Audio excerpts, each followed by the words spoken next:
Bismillahirrahmanirrahim. Assalamualaikum warahmatullahi wabarakatuh. Alhamdulillahi rabbil alamin. Wassalatu wassalamu ala asrafil anbiya'i wal mursalin wa ala alihi wa sahbihi ajma'in, amma ba'du. Bertemu kembali dengan saya di channel Prayoga Official.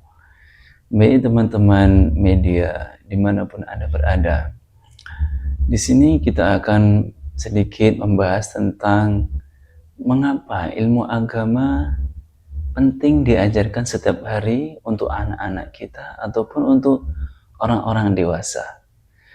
Mari sebelum kita bahas lebih lanjut, kita berdoa terlebih dahulu. Semoga yang menonton video ini dilancarkan rezekinya, dimudahkan urusannya, dan diberkahi hidupnya. Amin amin ya rabbal alamin. Baik teman-teman semua, di kalangan kita sebagai pengajar dan pelajar, tentunya sangat banyak sekali pelajaran ataupun ilmu yang kita pelajari. Ada juga ilmu pengetahuan alam, ilmu pengetahuan sosial, matematik, dan sampai kepada juga di ilmu agama. Nah, kembali ke topik awal, mengapa ilmu agama atau mengapa agama itu penting diajarkan setiap hari kepada anak-anak kita atau kepada orang-orang yang sudah dewasa. Yang pertama, karena agama tidak hanya sebatas pengetahuan materi saja, melainkan agama juga butuh pengamalan. Nah, di sini kawan-kawan, kelebihan daripada ilmu agama adalah kita dituntut untuk mengamalkan ilmu yang sudah kita miliki. Contoh semisal, kita sebagai muslim mempunyai kewajiban untuk mendirikan salat 5 waktu. Yang di situ dalam hukum fikih ya, dihukumi dengan fardu ain. Ya, artinya ketika kita meninggalkan maka kita akan mendapatkan balasan dosa, dan ketika kita meninggalkan dan ketika kita menjalankan maka akan berbuah pahala. Nah, disitulah letak keunggulan agama. Ketika kita sudah mengetahui sebuah pengetahuan atau ilmu dari agama, maka kita harus mengamalkannya. Makanya dalam sebuah perkataan ulama dikatakan, ketika kita punya ilmu dan tidak kita amalkan, itu bagaikan pohon yang tidak berbuah. Nah, seperti itu. Kemudian yang kedua, mengapa ilmu agama perlu diajarkan setiap hari adalah karena agama dapat membentuk karakter, kedisiplinan, kejujuran, dan tanggung jawab. Contoh dari kita ambil dari pelajaran sholat saja. Sebetulnya kawan-kawan semua, sholat itu mengajarkan kita untuk disiplin, tepat waktu, ya, tidak menunda-nunda. Nah, andaikan misal kita itu dalam hidup berprinsip menjadi orang Islam sebagaimana kita mendirikan kewajiban salat 5 waktu. Misalkan kita bekerja, ya kita harus tepat waktu, tanggung jawab. Sama dengan kita mendirikan sholat. Nah, di situ sebuah pelajaran yang penting bagi generasi-generasi muda, baik itu yang masih dini, masih kecil, sekolah menengah dasar, sekolah menengah pertama, sekolah menengah atas, seperti itu. Itu penting karena membentuk karakter. Dari kita beragama, dari kita mendapatkan ilmu agama, kemudian kita mengamalkannya, di situ akan membentuk karakter yang tanggung jawab, disiplin, seperti itu kawan-kawan semua. Kemudian yang tidak kalah penting adalah di era modern saat ini, agama sangat berperan penting dalam membentuk akhlak dan kepribadian. Akhlak ataupun kepribadian anak itu dapat dibentuk dengan agama. Kalau mungkin di zaman sebelum yang sangat modern ini, adat istiadat, kesopanan, itu secara otomatis dibentuk oleh lingkungan. Dan sekarang di era yang serba digital, adat istiadat pun sudah mulai memudar. Artinya siapa yang akan menopang akhlak yang muda kepada yang tua, akhlak anak kepada orang tua, dan lain sebagainya.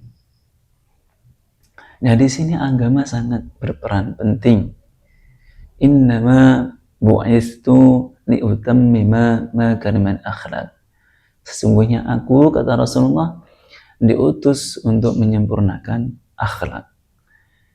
Nah, di sini agama sangat-sangat memperhatikan akhlak. Maka di era yang sangat sudah modern ini, yang budaya yang tadinya tidak ada, sudah ada, bisa diakses lewat internet dan lain sebagainya. Budaya sudah bercampur aduk, baik itu budaya timur, budaya barat, sudah bercampur aduk di Indonesia. Maka di situ anak-anak akan lebih condong memilih budaya yang mana. Ketika sudah melihat ponselnya, maka yang akan dilihat adalah budaya yang paling sering keluar di ponsel. Nah, di sini agama ikut menjelaskan, ikut mendidik ya, bahwa akhlak itu tetap harus yang nomor satu. Jangan sampai kita ikut-ikutan akhlak yang tidak baik. Misalkan contoh berpakaian.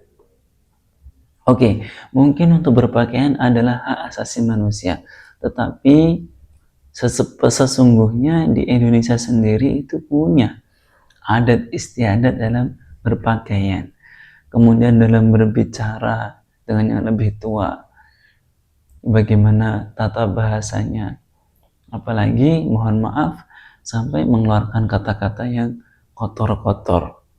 Nah, di sini yang bisa mendidik, meluruskan itu adalah agama. Maka pentingnya kita sebagai orang tua terus mengarahkan kepada anak-anak kita untuk berpegang teguh kepada agama. Kemudian selanjutnya, pentingnya agama diajarkan kepada anak-anak dan orang-orang dewasa setiap hari adalah karena agama dapat menjalin kedekatan seorang hamba kepada Tuhannya. Bagaimana kita hidup dengan tekanan mental, sosial, bahkan pekerjaan, tetapi kita sampai lupa dengan siapa yang memberi hidup, yaitu Tuhan Allah Subhanahu wa taala. Nah, di sini pentingnya kita mengenalkan Allah kepada anak-anak kita, bahwa kita hidup sesungguhnya tidak hanya sekedar hidup, tapi kita hidup adalah ada yang harus kita sembah, ada yang harus kita meminta pertolongan, ada tempat kita untuk sesungguhnya meminta, ya, meminta kepada Allah, meminta pertolongan kepada Allah. Itu harus tertanamkan sejak dini kepada anak-anak kita. Na'udzubillah summa na'udzubillah, ketika kita punya anak yang jauh dari agama, pasti beda teman-teman. Anak yang dekat dengan agama, anak yang bisa kita katakan rajin beribadah, dengan anak yang tidak pernah beribadah, itu pasti akan mempunyai perbedaan yang sangat jauh sekali. Memang dalam kita beribadah itu tidak menjamin kita menjadi baik, tapi tidak ada orang baik yang tidak beribadah. Maka sangat penting sekali kita mengenalkan kepada anak-anak kita, bahkan kepada kita sendiri dan saudara, bahwa sesungguhnya kita itu punya Tuhan, punya Allah yang perlu kita mintai pertolongan, yang perlu kita sembah, dan lain sebagainya. Dan yang tidak kalah penting, kenapa agama perlu kita ajarkan setiap hari kepada anak kita, adalah tentang kita hidup tidak hanya sekedar hidup, tetapi kita mempunyai fase-fase kehidupan. Sekarang kita di dunia, dulu kita di alam rahim, dan kedepannya kita akan di alam akhirat. Dan disitulah pertanggungjawaban kita selama di dunia. Makanya dikatakan bahwa dunia adalah ladangnya akhirat. Dunia adalah tempat menanam. Jadi kita hidup di dunia tidak semata-mata hanya hidup, tapi kita masih punya kehidupan di masa depan. Nah, ini kita harus sadar, kawan-kawan. Kita harus sadar, dan anak-anak kita juga harus mengerti. Karena dengan kita mengajarkan kepada anak kita tentang kehidupan setelah dunia adalah agar mempunyai kontrol. Oh, ternyata ketika kita berbuat salah itu berbuah sebuah dosa. Ketika kita berbuat kebajikan akan berbuah pahala. Dosa dan pahala nanti akan kita petik di akhirat.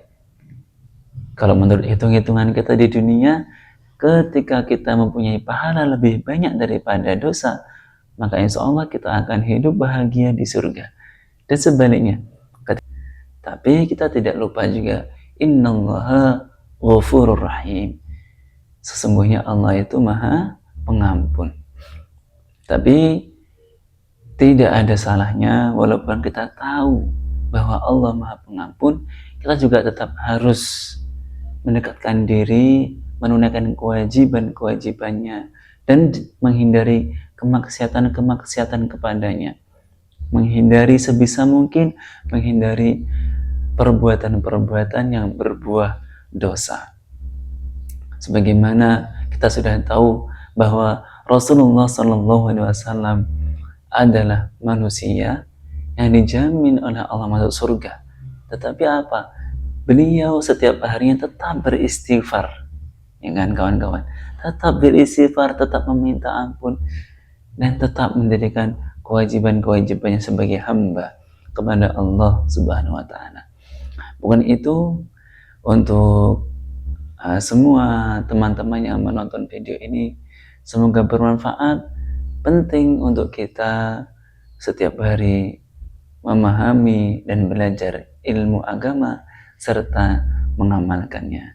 Terima kasih. Wassalamualaikum warahmatullahi wabarakatuh.